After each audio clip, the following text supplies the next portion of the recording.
आप सबको मेरा नमस्कार। और हमने जानबूझकर राहुल गांधी जी का वो वक्तव्य दिखाया जिसको लेकर भारतीय जनता पार्टी के कुछ बेरोजगार लोग बवाल मचा रहे हैं। लेकिन भारतीय जनता पार्टी की भलाई के लिए और सच की भलाई के लिए मैं इसका ट्रांसलेशन कर देती हूं, क्योंकि लगता है कि हाथ तंग है ट्रांसलेशन में भारतीय जनता पार्टी का। राहुल गांधी जी ने साफ तौर से कहा है, और मैं उन शब्दों को दोबारा से प्रयोग करूंगी। सवाल उनसे कमजोर होते हुए लोकतंत्र पे पूछा गया और उन्होंने पुरजोर तरीके से कहा, this is our problem, this is an internal problem, this is an Indian problem and solution for this has to come from inside not outside. इसका हिंदी रूपांतर बड़ा आसान है, लेकिन लगता है कि भाषा में हाथ तंग है अंग्रेजी और हिंदी में, और भाजपाई कर नहीं पाए। इसका सीधा मतलब यह है कि यह हमारी समस्या है, कमजोर होता लोकतंत्र, यह हमारी अंदरूनी समस्या है, यह भारत की समस्या है, और इसका निवारण, इसका समाधान भी भारत ही करेगा, हम ही इसका समाधान खोजेंगे। वो आगे कहते हैं, और यह गैर तलब बात है, यह इंपॉर्टेंट बात है, और जिन लोगों का भी लोकतंत्र में जरा सा भी यकीन है, और जो लोग भारत को ये कहते नहीं थकते कि हम जननी हैं लोकतंत्र की और हम वाकई में हैं, उनको ये सुनना पड़ेगा। उन्होंने कहा कि भारत की लोकतांत्रिक व्यवस्था में 140 करोड़ लोग रहते हैं, 1.4 बिलियन पीपल, 140 करोड़ लोग भारत की लोकतांत्रिक व्यवस्था में रहते हैं, और इसीलिए भारत का लोकतंत्र और भारत के लोकतंत्र का भविष्य पूरी दुनिया के लोकतांत्रिक भविष्य को प्रभावित करता है। उन्होंने तो यह कहा है कि भारत का लोकतंत्र विश्व के लोकतंत्र की धुरी है और इसका स्वागत करना चाहिए। उन्होंने भारत के लोकतंत्र को पब्लिक गुड बताया है, मतलब यह सौगात है विश्व के लोकतंत्र के लिए, इसका तो स्वागत करना चाहिए। खड़े होकर प्रधानमंत्री जी को भी ताली बजानी चाहिए। लेकिन बजाय उसके आज मैंने आउट ऑफ वर्क भाजपा के काफी लोग लगे हुए हैं। यह सच है कि जब राहुल गांधी जी बोल देते हैं तो भाजपा के बददिमाग प्रवक्ता, उनके सांसद, उनके एमएलए, उनके बेरोजगार घूमते हुए पूर्व मंत्री, उनके कुछ ना काम करते हुए प्रेजेंट मंत्री, सब के सब ट्रोल बनने का, दो रुपल्ली का काम करने लगते हैं। हर व्यक्ति भाजपा में एकदम से सक्रिय हो जाता है अगर राहुल जी बोलते हैं। पहले तो आप डिसाइड कर लीजिए भाई कि उनकी बात सीरियस है कि नहीं है। अगर सीरियस है तो आप सब लोग बोलते हैं, और अगर सीरियस नहीं है तो क्यों बोलते हैं। आज लेकिन मैंने एक बड़ा ही भद्दा, शर्मनाक और निहायत ही गैर जिम्मेदाराना बयान एक ऐसे व्यक्ति से सुना जिसने इस देश के संविधान की शपथ ली है, इस देश के सांसद हैं। मैं समझ सकती हूं उनका दर्द, मैं समझ सकती हूं उनका विस्मय, मैं समझ सकती हूं उनका विरोधाभास, उनका कॉन्फ्लिक्ट, उनकी ललक न्यूज में बने रहने के लिए। श्री रविशंकर प्रसाद जी अब पद पर नहीं है, मंत्री थे, बड़े बेआबरू होकर कूचे से निकले, लेकिन अब रेलेवेंस की लड़ाई कर रहे हैं। और वो आकर अनाप शनाप, बिना पलक झपकाए जो झूठ बोलना होता है, उन्होंने आज उसका काम किया है और कहा कि राहुल गांधी जी हस्तक्षेप मांग रहे हैं किन्हीं और देशों का भारत के लोकतंत्र में। राहुल गांधी जी 4 बार के चुने हुए सांसद हैं, इस देश के विपक्ष के सबसे प्रमुख नेता हैं, सत्तारूढ़ दल में रहते हुए सबसे बुलंदी से जनता की आवाज उठाई और अभी भारत जोड़ो यात्रा करके इस देश के लिए एक नई आशा और एक नई उम्मीद की किरण बने हैं। और आप हमसे कहते हैं कि वो ऐसा कर रहे हैं। वो तो ये कह रहे हैं कि भारत का लोकतंत्र और यहां का लोकतंत्र का ढांचा विश्व के लोकतंत्र का भविष्य डिसाइड करेगा। लेकिन ऐसा पहली बार नहीं हुआ है कि राहुल गांधी जी को लेकर तमामों मनगढ़ंत कहानियां, तमामों झूठ बोले गए हों। ये वो लोग करते हैं जो अपने अस्तित्व की लड़ाई भारतीय जनता पार्टी में लड़ रहे हैं, जिनका वजूद ही, जिनका काम ही, जिनकी दुकान ही राहुल गांधी जी के खिलाफ बोलकर चलती है। और ये लिस्ट है, और मैं लिस्ट भी अब धीरे धीरे जारी करना शुरू करूंगी, कौन बोलता है और कौन नहीं बोलता है, जिससे कि दुनिया को पता तो चले कि कौन क्या काम कर रहा है, किसकी क्या प्राथमिकताएं हैं। तो ये वो लोग हैं जिनका अस्तित्व, अगर वो राहुल जी के खिलाफ ना बोले तो अस्तित्व भी 2 पैसे का नहीं है, 2 कौड़ी का नहीं है। अब बात कर लेते हैं कि इनको दिक्कत क्या है। पहले इन्होंने क्या घेरना शुरू किया, पेगासस पर, फॉरेन सॉइल पर, तो मोदी जी का चिपका दिया गया कि देखिए भाई वो तो फॉरेन सॉइल पे जाके कह रहे हैं क्या पाप किया था हिंदुस्तान में पैदा हुए, बेचारे चुप हो गए। पेगासस पर तो आईना दिखाया गया कि सुप्रीम कोर्ट की समिति ने तो ये बोला था कि सरकार ने सहयोग ही नहीं किया, तो चुप हो गए। फिर चीन को लेके उड़े, चीन की तारीफ, चीन की तारीफ। राहुल गांधी जी ने तो कहा कि चीन एक कोअर्सिव फोर्स है, वो बलपूर्वक काम कराने की कोशिश करता है अपने यहां, और ये सर्वथा गलत है। हमारा इथोस, हमारा डीएनए लोकतांत्रिक है और चीन का नहीं है। और उन्होंने यह भी कहा कि चीन को हमसे सबसे ज्यादा दिक्कत होगी और है अगर हम प्रोडक्शन की बात करते हैं। और उन्होंने यह कहा कि जब हम प्रोडक्शन की बात करते हैं तो चीन घबराता है, because we are the biggest game in town on production.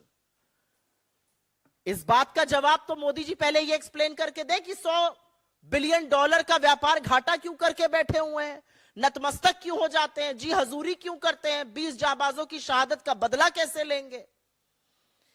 तो पहले तो बेचारे चीन पर घुमाते रहे, वो भी नहीं चिपका, क्योंकि राहुल गांधी जी ने तो चीन को ही धज्जियां उड़ा दी है कहकर कि चीन एक कोअर्सिव फोर्स है, चीन में लोकतंत्र नहीं है, चीन बलपूर्वक काम कराता है, चीन को हमसे दिक्कत है, अगर हम प्रोडक्शन करेंगे तो चीन को सबसे ज्यादा दिक्कत है, बिकॉज हम सबसे ज्यादा उसमें उन्नति कर सकते हैं।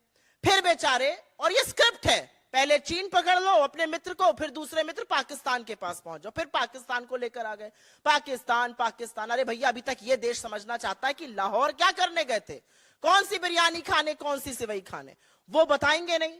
देश ये पूछना चाहता है पठानकोट में आईएसआई क्यों बुलाई, पाकिस्तान पाकिस्तान। पाकिस्तान की भी धज्जियां उड़ा दी राहुल जी ने।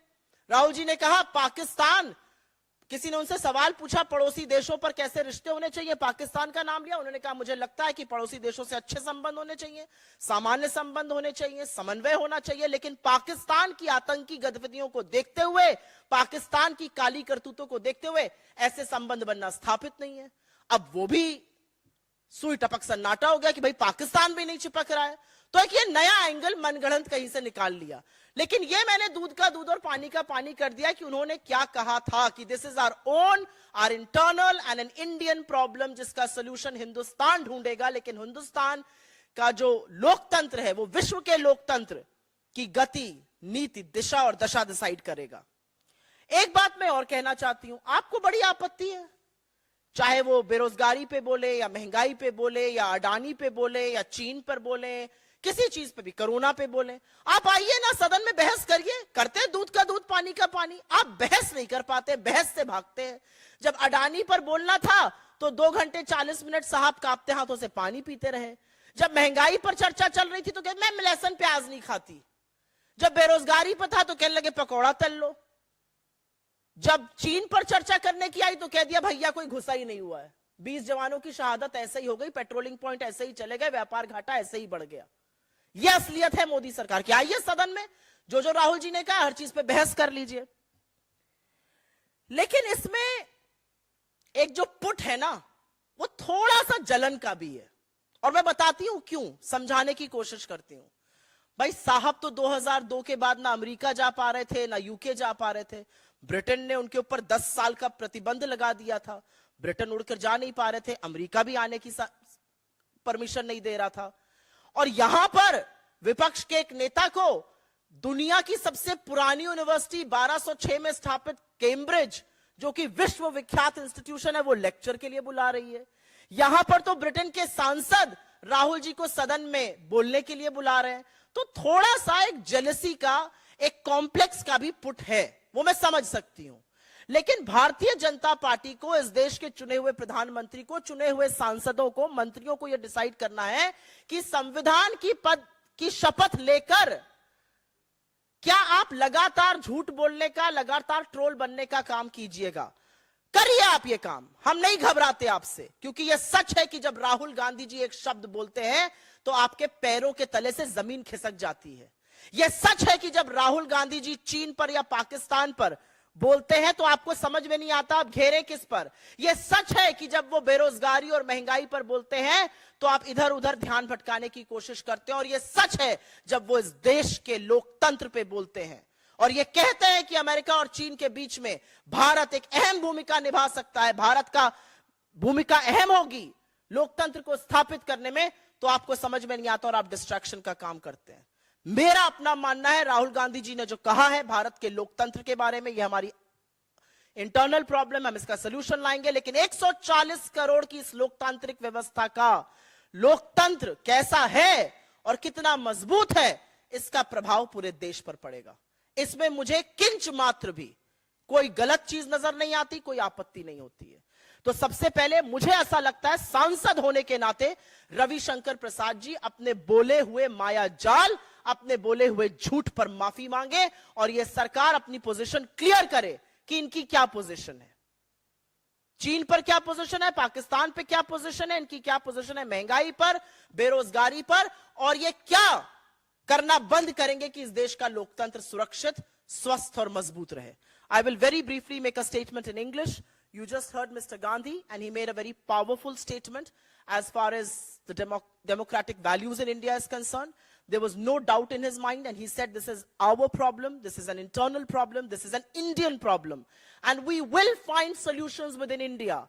But he also went on to say that in a country where 140 crore people are part of your democratic system, the fate of Indian democracy impacts the fate of democracy on the planet. He's actually telling the world that India will decide the fate, the direction of democracies all over the world. It's a hugely laudable statement. If anybody had any sense, they would clap for him, they would applaud him. But instead, the Modi government, its 2 rupee trolls, all its MLAs, MPs, ministers, out of job MPs, out of job ministers are running forth that who is going to stoop lower.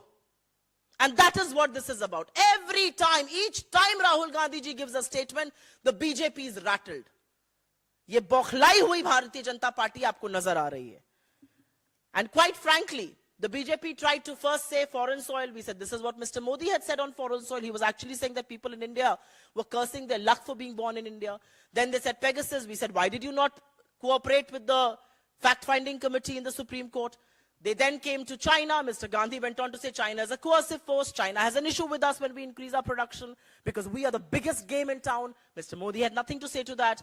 Then they went to their original script, which was Pakistan. But Mr. Gandhi lambasted Pakistan and said we want good relations with all our neighbors.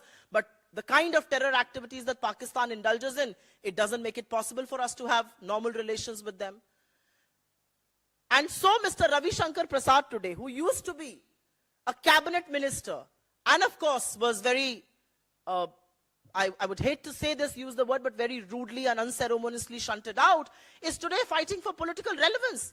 And he comes and lies about Mr. Gandhi, that Mr. Gandhi has asked for some intervention. Mr. Gandhi is saying that India will decide the fate of democracies on the planet. Do you not understand English? Do you not want to understand the translation? And I know for a fact that Mr. Ravi Shankar Prasad speaks impeccable English and speaks impeccable Hindi and understands both languages. So what is this need to constantly lie? And if you really want to debate, then all the issues that Mr. Gandhi has raised, whether it's weakening democracy, whether it is unemployment, whether it's high prices, anything that he has spoken on, China, let's come and debate this in parliament, or Adani. Every time he questions you on Adani, you start sipping water in parliament. For 2 hours, 40 minutes, the Prime Minister speaks, he doesn't utter the word A of Adani. But I want to place on record just something for the consumption of your viewers and people at large, that Mr. Modi was not allowed to go to the UK or the United States for 10 years after 2002. And is this coming from a place of jealousy? Is this coming or is this stemming from a place of complex? Because some of the most renowned institutions in the world, like Cambridge University, is inviting Mr. Gandhi as a visiting fellow to deliver a lecture on learning to listen in the 21st century. Or, you know, MPs in Britain are inviting him to parliament to speak. So where is the problem? Is this jealousy? Is that complex? What are you embroiled in? You should be happy that here is an Indian parliamentarian who's been asked to deliver a lecture in a country that ruled us for 200 years. We look them in the eye and say that we will decide what the future of democracies in the world will be. The health of our democracy will decide the health of your democracy. We are looking them in the eye and saying this, and the BJP has a problem with that. It's not just ridiculous, but I think from this very platform, I expect Mr. Ravi Shankar Prasad to tender an unconditional apology to Mr. Gandhi, to stop doing these distracting tactics. You are a member of parliament, and so many of Mr. Modi's minions are members of parliament and ministers. Respect the offices, respect the constitution that you solemnly swore by, because here you are speaking about a 4-time MP, who's one of the most prominent members of the Indian opposition, who is a public thought leader, and who's speaking on issues that really matter to the people of the day. Millions and crores of people and just joined Mr. Rahul Gandhi in the Bharat Jodo Yatra because they're so sick of your narrative.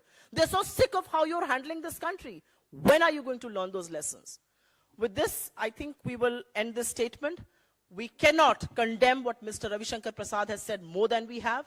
And we want to put on record that Mr. Gandhi was emphatic. He was assertive when he said, weakening of democracy in India is our problem. It's our internal problem. It's an Indian problem. And we will find the solution within and not outside. But he also went on to say that 1.4 billion people on this planet, that 1.4 billion people on this planet live in the democratic system in India, and the fate of democracy in India will determine the fate of democracy on the planet. अगर ये छोटी सी बात Bharatiya Janata party को नहीं समझ में आ रही है, तो जो झूठ की दुकान वो खोलते हैं, जो नफरत का कारोबार चलाते हैं, वो चलाते रहें। हम मोहब्बत की दुकानें खोलते जाएंगे और सच के ध्वजवाहक बनकर अपनी बात रखते जाएंगे। पुरजोर तरीके से हर उस मुद्दे पर बोलेंगे जो एक लोकतांत्रिक देश में चर्चा का विषय होना चाहिए और जिस पर बात होनी चाहिए। धन्यवाद।